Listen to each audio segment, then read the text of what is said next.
1984 में हुए सिख दंगों को लेकर कोर्ट ने फैसला सुनाते हुए कांग्रेस नेता सज्जन कुमार को उम्र कैद की सजा सुनाई, जिस पर हरियाणा के कैबिनेट मंत्री अनिल विज ने प्रतिक्रिया देते हुए कहा कि जो कत्लेआम 1984 में किया गया उसकी सजा फांसी से कम नहीं होनी चाहिए, लेकिन माननीय कोर्ट का फैसला है, पर कोई टिप्पणी नहीं की जा सकती।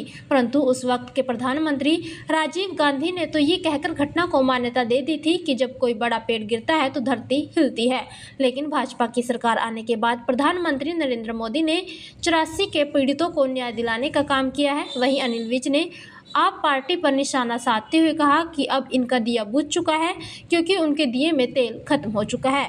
अनिल विज ने कांग्रेस सहित कई पार्टियों पर निकाय चुनाव को लेकर जमकर निशाना साधा और कहा कि भाजपा की लोकप्रियता को देखते हुए सभी पार्टियां मैदान से भाग गई हैं। और अब जो है उम्र कैद की सज़ा जो है सज्जन कुमार को दी गई है। वहीं सिख नेता कई जो है वो कह रहे हैं कि ये सज़ा सही नहीं है, उम्र कैद की बजाय फांसी होनी चाहिए। 84 के दंगों में जो सिख बंधुओं के साथ कत्लेआम हुआ, दुर्भाग्य से उस वक्त के प्रधानमंत्री राजीव गांधी ने भी उसको यह कहकर कि जब कोई बड़ा पेड़ गिरता है तो धरती हिलती है,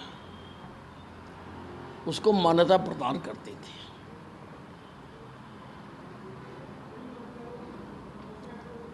इसीलिए इतने सालों में उन लोगों के खिलाफ कार्रवाई नहीं हो सकी जिन्होंने घरों के घर बर्बाद कर दिए।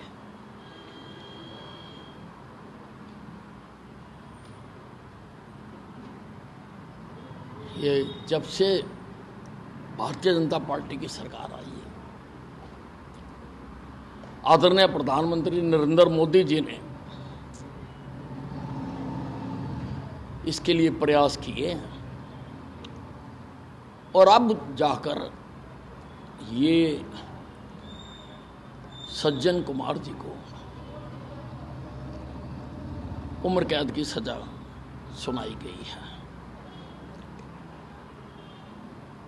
अब ठीक है कि जो कत्लेआम किया था उसकी सजा तो फांसी से कम नहीं होनी चाहिए, पर माननीय कोर्ट का फैसला है,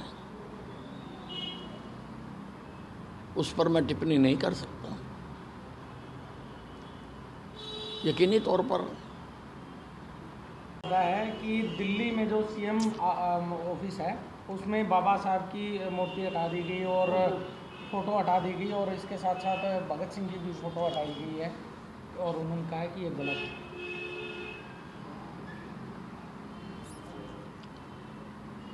आम आदमी पार्टी और आतिशी जो पूर्व मुख्यमंत्री हैं, ये अब बुझे हुए चिराग हैं। अब ये बिना मतलब के मुद्दे उठा कर फड़फड़ाने की कोशिश कर रहे हैं ताकि इनका दिया जल सके, लेकिन इनके दिए में तो तेल खत्म हो चुका, अब तो ये बुझ गए। हरियाणा में ज़्यादातर जगह निकाय चुनाव में कांग्रेस के उम्मीदवार नहीं है, अगर कहीं उम्मीदवार है तो वहाँ पर चुनाव प्रचार का कुछ खास दिखाई नहीं दे रहा है। ऐसे में क्या मानते हैं, कैसा मुकाबला किससे मानते हैं? नगर परिषद चुनाव में कांग्रेस सहित सभी राष्ट्रीय पार्टियां और प्रादेशिक पार्टियां मैदान छोड़कर भाग गई है।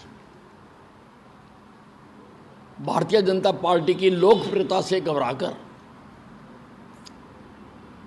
ये अपने उम्मीदवारों को अपने चुनाव निशान पर खड़ा भी नहीं कर सके।